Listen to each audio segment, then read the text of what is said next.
Let's not sugarcoat it. What just leaked from inside Buckingham Palace sounds less like royal protocol and more like the plot twist of a daytime soap opera. But this isn't fiction. According to sources deep within the royal circle, there's now a real and serious request for DNA tests on Meghan Markle and Prince Harry's two children. That's right, actual DNA testing. Not out of curiosity, not as some harmless rumor, but to finally settle a question most people assumed had already been put to rest. Are Archie and Lilibet really Meghan and Harry's biological kids? Sounds wild, doesn't it? But this isn't just some Twitter gossip or a tabloid theory cooked up for clicks. The request reportedly comes directly from inside the palace. The motivation? Explosive allegations that Meghan may have faked her first pregnancy. That she didn't just bend the truth, but potentially staged the whole thing, performed it like a role in a scripted show for the cameras. We're not talking about a silly internet rumor anymore. If there's truth to any of this, it could go down as one of the biggest public deceptions in the history of the royal family. But before diving into whether this is true or just another conspiracy spun out of control, let's look at how we even got here, because this kind of storm doesn't form out of nowhere. Like many people, I remember seeing those infamous Getty images, the ones where Meghan's baby bump seemed to shift. There was a clip where the bump appeared to fold as she bent down, and at first, many dismissed it as Photoshop or lighting tricks. But Getty Images is a highly credible source. That raised more eyebrows than anyone expected. For years, whispers followed Meghan's pregnancy. Whispers about her baby bump changing shape, about how she confidently strutted around in high heels during her final trimester, even squatting with ease in public appearances. These weren't just small talk moments. They were physical movements that didn't quite match what we expect from someone that far along in pregnancy. Back then, the public was told to hush, don't be rude, don't be judgmental, don't speculate, and so the whispers got buried. But they never really went away. Over time, they just got louder.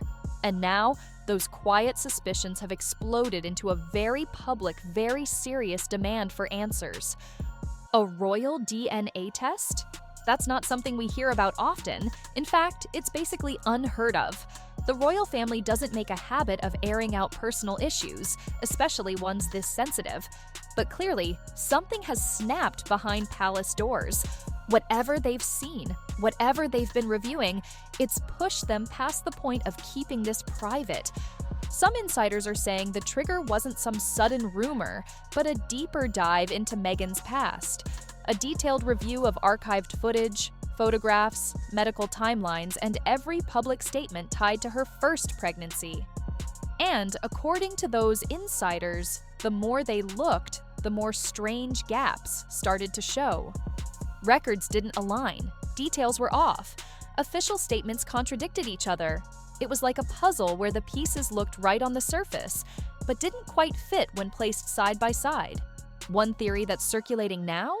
That Archie might have been born to a surrogate, and if so, the 2-week age discrepancy between what was announced and what insiders found could have been time used to transition the baby, to quietly move from surrogate to royal arms. If that's the case, people are asking, why not just say so from the beginning? Using a surrogate is completely valid. Many families around the world take that path for personal or medical reasons. The issue isn't the surrogate, it's the secrecy. It's the potential lie.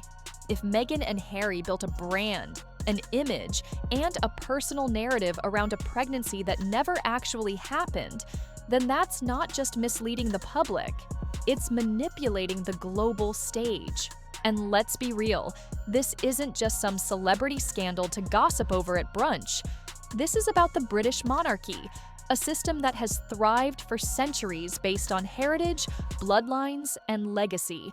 So if questions are being raised about whether that bloodline is even accurate, the consequences go far beyond Meghan and Harry. It sends shockwaves through the entire institution. The public wants answers. The palace wants certainty. And it's starting to feel like Harry and Meghan may not have the option to stay silent for much longer. Now, the royal family is no stranger to drama, but this This goes way deeper than most of their usual headlines. This isn't about popularity or scandals or press fights. This is about the future of the crown itself. And that's why this DNA testing request isn't just a personal matter. It's an institutional crisis. Now seated firmly on the throne, King Charles is said to be quietly tightening the reins behind the scenes, slimming down the list of working royals, implementing stricter internal protocols, and doing everything he can to protect the crown from further embarrassment. The last thing he wants in the middle of this new reign is another public mess tied to his youngest son. But when the topic of succession and royal roles came up, so did another question. Who exactly qualifies for those roles? That's when the tone reportedly shifted.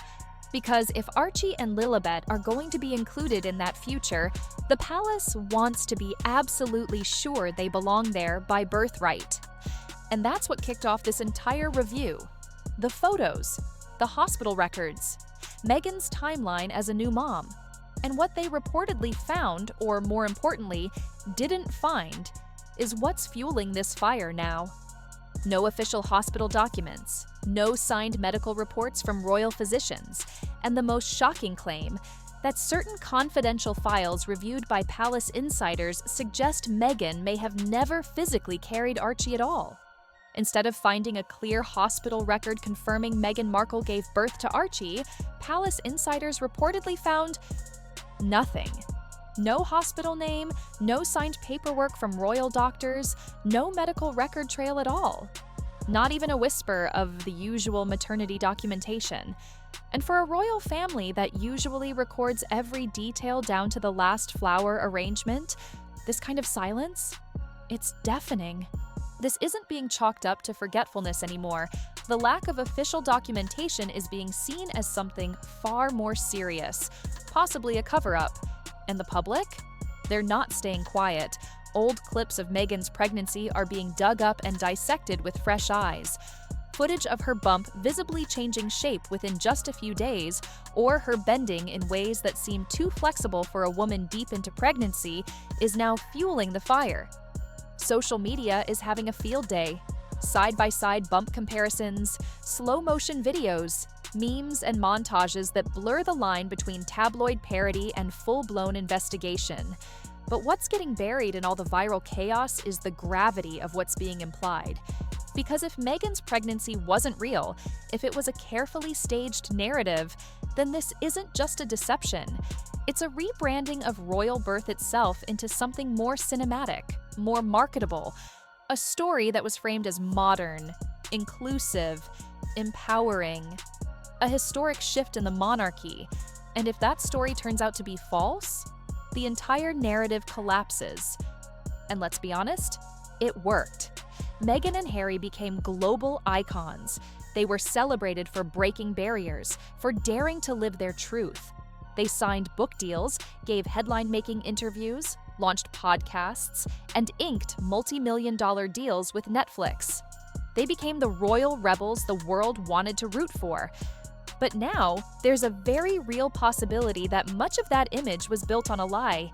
And if Harry was aware of the truth all along, if he went along with the deception, it could permanently damage his credibility, not just as a royal, but as a person. This is no longer just a scandal, it's a turning point, a test of character, truth, and loyalty, both personal and institutional. The palace, long known for keeping drama behind closed doors, is now leaning into the chaos. Royal aides, longtime staffers, and even former allies of Harry and Meghan are beginning to speak out. And their message is clear. If Meghan and Harry's children are to remain part of the royal lineage, then the truth needs to be established. Now. No more curated documentaries, no more vague interviews, no more dancing around timelines.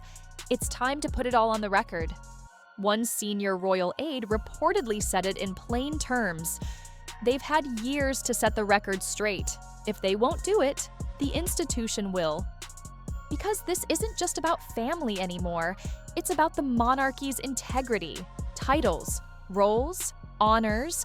None of that can sit in limbo, especially not under a cloud of doubt. And for an institution that has survived everything from abdications to wars to divorces, this latest controversy is particularly messy. Not because it came from outside forces, but because it may have been created from within. And here's the part Meghan and Harry likely didn't anticipate. Silence isn't working anymore. What once passed as classy privacy now reads as evasiveness. Every day they choose not to address the DNA request, public suspicion grows. To the public, refusing to comment is starting to look like an answer in itself. And should they agree to the test, no matter what it reveals, the consequences will be massive. If DNA results confirm that Harry is, in fact, the biological father, it might ease pressure off the children, but it won't erase the bigger issue. Was the pregnancy real? And if the results even hint at something else, if there's any inconsistency at all, then this isn't just a family scandal. It becomes a full-blown royal identity crisis. A constitutional nightmare with no easy fix. Behind the scenes, things are reportedly tense. Prince William is said to be furious, privately voicing frustration over the damage to the family's legacy. Princess Anne, known for her blunt demeanor, allegedly called the situation a disgrace. And King Charles? He's reportedly devastated. This is not how he envisioned the start of his reign. He's caught between being a father and a king, between love for his son and his duty to protect the monarchy. He understands, perhaps more than anyone, how fragile public trust is right now. And with every unanswered question, that trust erodes a little more. What's tragic is that it never had to come to this. If Meghan had told the truth, whatever that truth may have been, people might have stood by her. Whether it was about health issues, fertility struggles, or choosing a surrogate, the public is often far more understanding than they're given credit for. But instead, a deeply personal chapter was turned into a public fairy tale, polished and edited for cameras and headlines. If parts of that fairy tale were faked, then the fallout we're seeing now was inevitable. The royal institution has now drawn a clear line in the sand. The message? No DNA, no titles, no proof, no place in the fold. It sounds brutal. But for the monarchy, an institution built on legacy, order, and legitimacy, it's a non-negotiable standard. Because the crown cannot afford to rest on blurred timelines and feel-good PR. The whole world is watching. And whatever Meghan and Harry choose to do next, whether they submit to testing, deny the claims outright, or try to spin it into yet another narrative, will define their legacy. Will they be remembered as the misunderstood outsiders who were wronged by a rigid system, or as the architects of a deception that shook the very foundation of the royal family? The answer, it seems, could all come down to one swab, one test, one undeniable truth that can no longer be hidden behind palace gates.